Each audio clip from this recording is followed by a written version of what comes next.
Hi, ഇന്നത്തെ നമ്മുടെ recipe അവിൽ മിൽക്കാണ്. അപ്പോൾ അതിൻ്റെ പ്രിപ്പറേഷൻ നോക്കാം. അതിനായിട്ട് അത്യാവശ്യം വലിപ്പമുള്ളൊരു ഗ്ലാസ് എടുത്തിട്ടുണ്ട്. ഇതിലേക്ക് 2 പാളയംകുടം പഴമാണ് കേട്ടോ എടുത്തിട്ടുള്ളത്. നന്നായിട്ട് പഴുത്ത പഴമാണേ.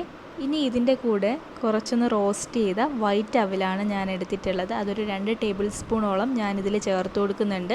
കയ്യിലിരിക്കുന്ന സ്പൂൺ കൊണ്ട് നന്നായിട്ടൊന്ന് ഉടച്ചു കൊടുക്കുന്നുണ്ട്. ഇനി ഇതിലേക്ക് അത്യാവശ്യം വേണ്ട മധുരമാണ് ചേർക്കുന്നത്. അതുകൊണ്ട് ഞാനിവിടെ 3 ടീസ്പൂണോളം മധുരം ചേർത്ത് കൊടുക്കുന്നുണ്ട് കേട്ടോ. അത് നന്നായിട്ടൊന്ന് മിക്സ് ചെയ്തെടുക്കുന്നുണ്ട്. ഇനി നമുക്കൊന്ന് ജസ്റ്റ് ഒന്ന് കടിക്കാൻ വേണ്ടിയിട്ട് മാത്രം വൈറ്റ് അവിൽ റോസ്റ്റ് ചെയ്തത് ഒരു 2 ടേബിൾ സ്പൂണോളം ഞാനിൻ്റെ പുറത്തോട്ട് ഇട്ട് കൊടുക്കുന്നുണ്ട്. ഇനി അതിൻ്റെ പുറത്തോട്ട് ഒരു ആപ്പിളിൻ്റെ പകുതി ചെറിയ ചെറിയ പീസായിട്ട് അരിഞ്ഞത് ചേർത്ത് കൊടുക്കുന്നുണ്ട്. ഇനി ഇതിൻ്റെ പുറത്തോട്ട് തന്നെ ഞാൻ കുറച്ച് കപ്പലണ്ടിയാണ് ഇട്ട് കൊടുക്കുന്നത്. അപ്പോൾ അത് ഞാനിവിടെ ഇട്ട് കൊടുത്തിട്ടുണ്ട്. ഇനി നമുക്ക് വേണ്ടത് പാലാണ്. ഞാൻ ഫ്രിഡ്ജിൽ വെച്ച് എടുത്തിട്ടുള്ള നല്ല തണുത്ത പാലാണ്. 1/2 കപ്പോളം ഞാനിവിടെ എടുത്തിട്ടുണ്ട്. പാലിൻ്റെ അളവ് നമ്മളെടുക്കുന്ന ഗ്ലാസിൻ്റെ ആ ഒരു സൈസ് അനുസരിച്ചിരിക്കും കേട്ടോ.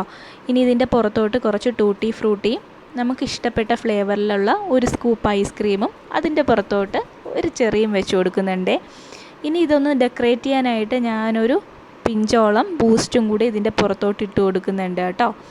അപ്പോൾ നമ്മുടെ അവിൽ മിൽക്ക് ഇവിടെ റെഡി ആയിട്ടുണ്ട്. ഈ ചൂടുകാലത്ത് കഴിക്കാൻ പറ്റിയൊരു ഐറ്റമാണ്. ഈ വീഡിയോ ഇഷ്ടമാവുകയാണെങ്കിൽ ലൈക്ക് ചെയ്യുക, ഷെയർ ചെയ്യുക, പ്ലീസ് ഒന്ന് സബ്സ്ക്രൈബ് ചെയ്തേക്കണേ.